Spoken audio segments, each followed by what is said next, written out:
¿Por qué en la Patagonia Argentina se encuentran tanta cantidad de fósiles de dinosaurio?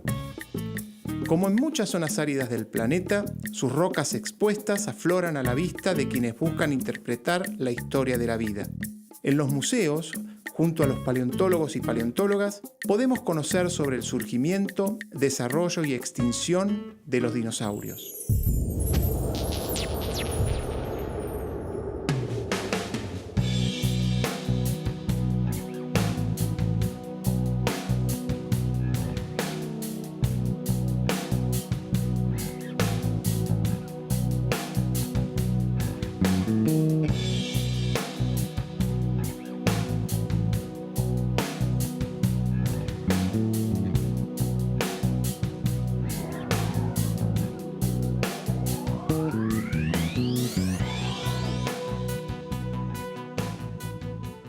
Hola, Hola, ¿qué tal? ¿Cómo te va?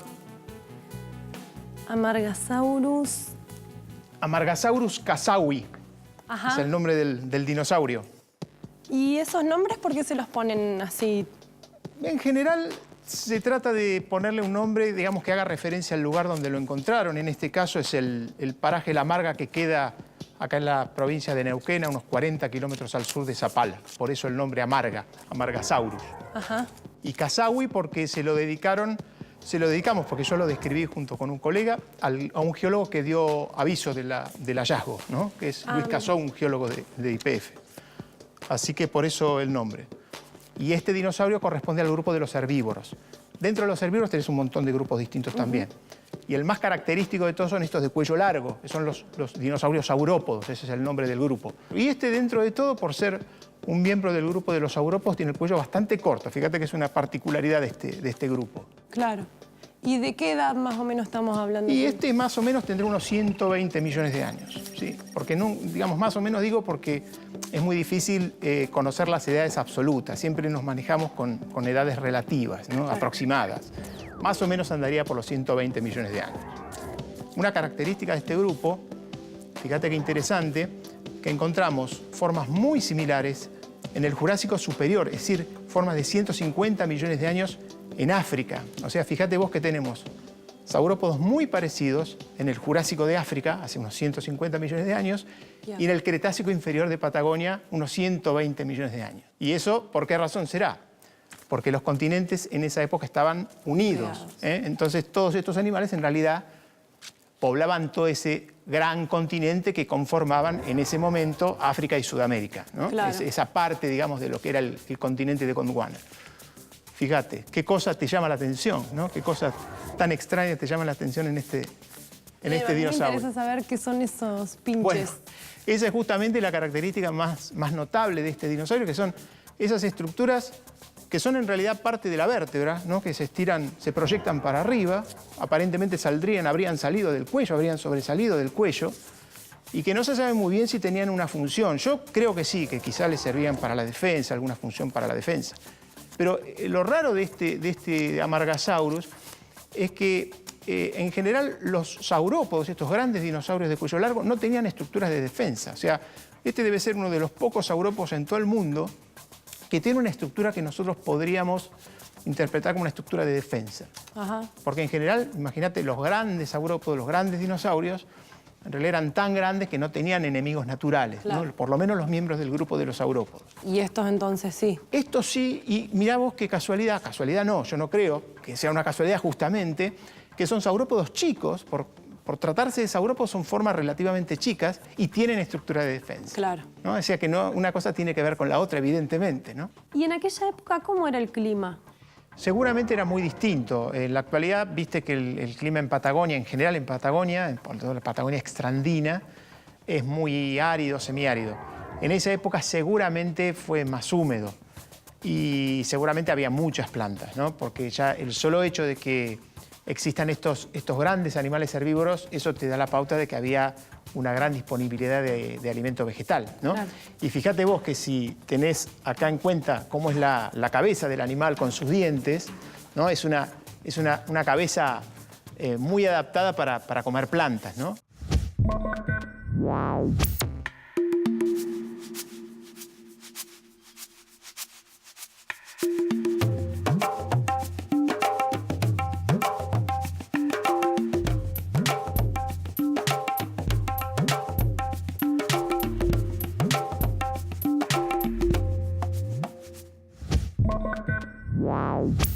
Fíjate la cabeza, esta en realidad es una réplica, ¿no? Estas partes del cráneo no se conocen en Amargasaurus, pero se ha reconstruido en base a otros animales, al africano que te había mencionado, sí. que es muy similar.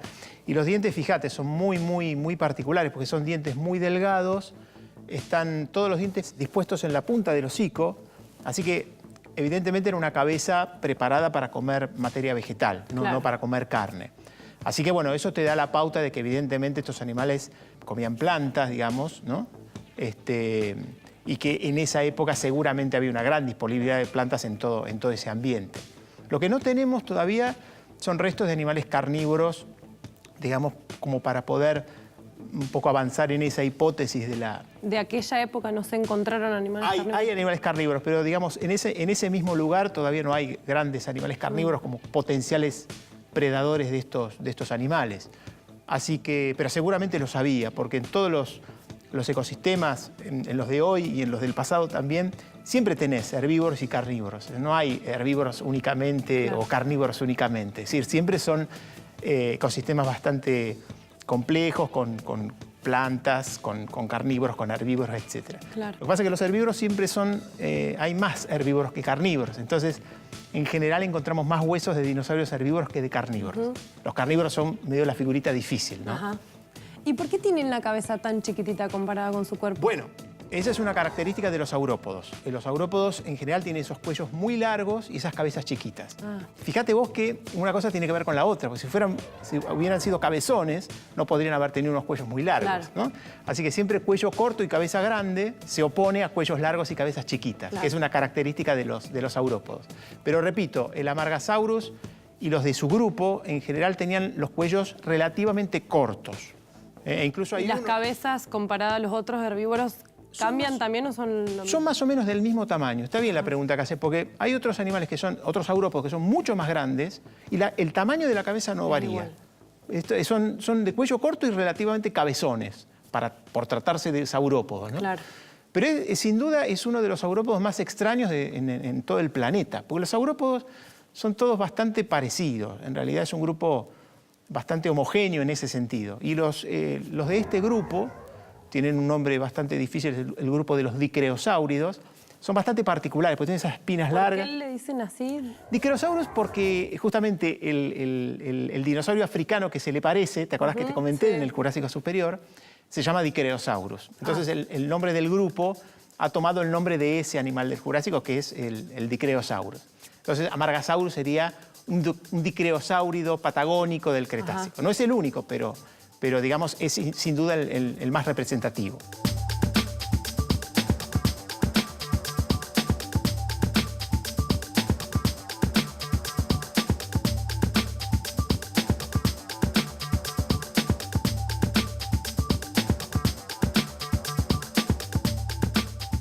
¿Y vos qué estabas haciendo en el dinosaurio cuando yo llegué? Yo estaba tomando algunas medidas, quería ver cómo había quedado la reconstrucción. Y de paso siempre me gusta verlo porque para mí es un dinosaurio muy importante, fue mi primer estudio como paleontólogo. Yo en realidad no estuve en la excavación del dinosaurio este, creo que la excavación en el año 84, la excavación la lideró un paleontólogo que es súper importante para la historia de la paleontología en Argentina, que es José Bonaparte. Bonaparte extrajo el material en el 84 y creo que era en el año 86, yo estaba estudiando paleontología en La Plata. ¿Bonaparte de dónde es? Bonaparte es de Buenos Aires, digamos. Trabajó mucho tiempo en la Universidad de Tucumán, después en el Museo de Buenos Aires, actualmente vive en la ciudad de Mercedes, en la provincia de Buenos Aires. Es un tipo súper reconocido, de hecho es una de las leyendas vivientes de la paleontología argentina.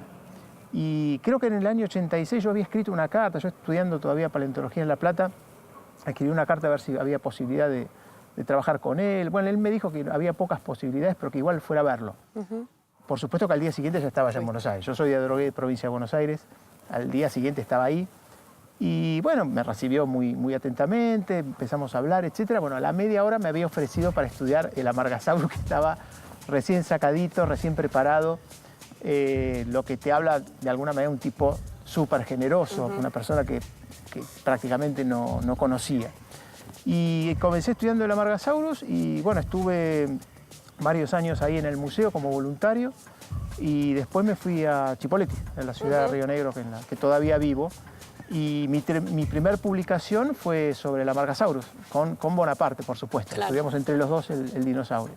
¿Cuánto tiempo les llevó sacarlo, desde que lo descubrieron hasta que lo sacaron y lo pusieron en circulación, en publicación? ¿Y todo eso cuánto tiempo tarda? Mirá, la excavación debe haber sido, ya te digo, 84, 85, y la publicación es del año 91, así que son 6 años todo el proceso, ¿no? Claro. De la extracción, la preparación y el estudio. La preparación siempre es muy complicada porque, bueno, hay materiales que son quizás más sencillos que otros de preparar, pero en general es un trabajo bastante delicado, sobre todo si son esqueletos articulados, porque el Amargasaurus, una particularidad es que todas las vértebras estaban enganchadas, estaban articuladas. Entonces fue muy difícil todo el proceso de separación de cada una de las vértebras. Así que cuando yo llegué al museo, creo que era el año 86, ya el material estaba todo preparado, ¿no? Estaba de alguna manera, Bonaparte me lo ofrece, pero ya estaba todo listo, no había que hacer nada, solamente estudiarlo. Claro. Ese fue mi primer trabajo, así que para mí es realmente un animal que aprecio mucho. ¿Y vos qué estabas haciendo por acá? Y yo ando viajando por la Patagonia y en realidad me iba más al sur y vi las huellitas de dinosaurio y los carteles y entré a ver qué había. ¿Qué había? ¿Qué había, sí. Te vas a encontrar con muchos dinosaurios, pues si vas por la Patagonia. Claro. Porque acá de alguna manera toda la región es muy rica en fósiles, ¿no? Quizás fósiles de distintas edades, pero creo que cada una de las regiones de la Patagonia tiene sus tesoros para mostrar, ¿no? Como en nuestro caso. Bueno, muchísimas gracias. De nada, gracias a vos.